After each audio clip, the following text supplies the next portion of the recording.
Hey, guess who's back with some jaw-dropping secrets? It's David Beckham, folks. He's spilling the tea with his former teammates in this absolutely candid chat. Can you believe this guy kept a secret 4-year mission to nab Lionel Messi from us? Oh, and that's not all. He's getting real about surviving the crazy public backlash post the '98 World Cup. And the epic power struggle with Sir Alex Ferguson that put an end to his Manchester United days. Talk about heavy stuff! Okay, stop everything.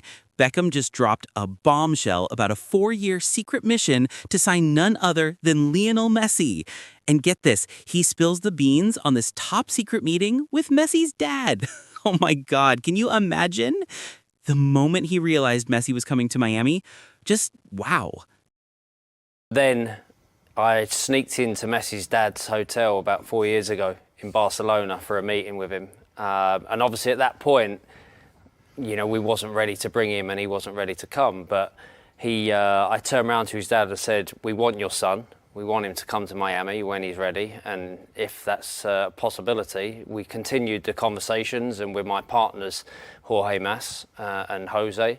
And we just worked on it for about 4 years. And then when he was at PSG, we then saw an opportunity that he was either going to go back to Barcelona, but then all of a sudden everything aligned. And then we were still having the conversations. And but to bring someone like him to the club, we knew it would change the club and we knew it would change the league and the sport. But it's beyond that. You know, it's beyond that. What he does on the pitch, what he does off the pitch, you know, for the young kids, you know, to bring someone like him is the dream. Beckham's taking us back to one of the toughest chapters of his life, the post-'98 World Cup fallout. He opens up about the inhumane hatred he had to endure. But thankfully, the Manchester United dressing room was his sanctuary. It's a story of resilience like no other. Low points, we've all been through low points. I don't think there's many of us, you've seen what Harry Maguire's going through, I don't think many of us been as low as that, where you went. Because I remember even in our dressing room, we were talking about how bad it was. Remember the effigies at West Ham and all this stuff, but you know, I don't think that a lot has been to the depths that you've been through. This is why I suppose. Well, I suppose it was more than just about the football in the end. I think that was the tough part. You know, I had people doorstepping my grandparents' house, and then obviously, you know, I would go out for dinner in London. People would spit at me, or you know, punch the windows when they saw it was me at the light. When I was in London, and that's obviously where I'm from. So, you know, it was tough, but you know, thankfully, like I said, I had good people around me. Oh boy, did you know Beckham was quite the rebel before becoming the iconic star we all adore?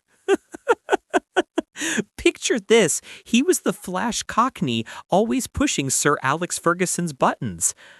And there was that infamous moment at Wembley where he had to shave off his mohawk just before a match. Talk about drama. The Mohawk was slightly different because I'd been doing... I had a photo shoot during that week, and obviously for the photo shoot I shaved my hair myself, and then I did the Mohawk, and then obviously I think we were playing either in the Charity Shield, and the gaffer, literally I took the hat off and he went, and he looked at me and went, go and shave it off. And we were just about to go out for the warm-up. So I had to then get a pair of clippers, go into the changing room at Wembley and shave it off.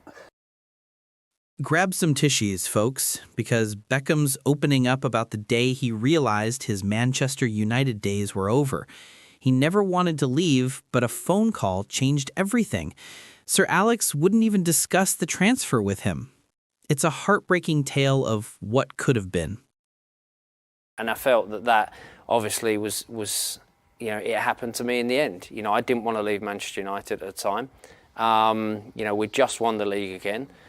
But, you know, all of a sudden I get a phone call to be told that United have agreed a deal, and that was the end of it. And, you know, even trying to speak to the manager after that, he didn't want to talk to me. You know, it was purely, it wasn't that it was out of spite, it was purely, he was on holiday. He didn't want to be contacted. he'd made his decision, and that was the end of it. But I think, you know, it happened notoriously over the years at Manchester United with, you know, Mark Hughes and Kanchelskis and all of these, you know, Ince, you know, all of these great players, you know, getting let go at a time where we felt they were in their prime, but all of a sudden, manager makes the decision, and that's all that matters. So, at the end of the day, Beckham's story is about transformation. Those career-defining lows and gut-wrenching goodbyes, they surprisingly paved the way for an incredible global legacy. It's a reminder that sometimes our toughest challenges lead to the most beautiful growth.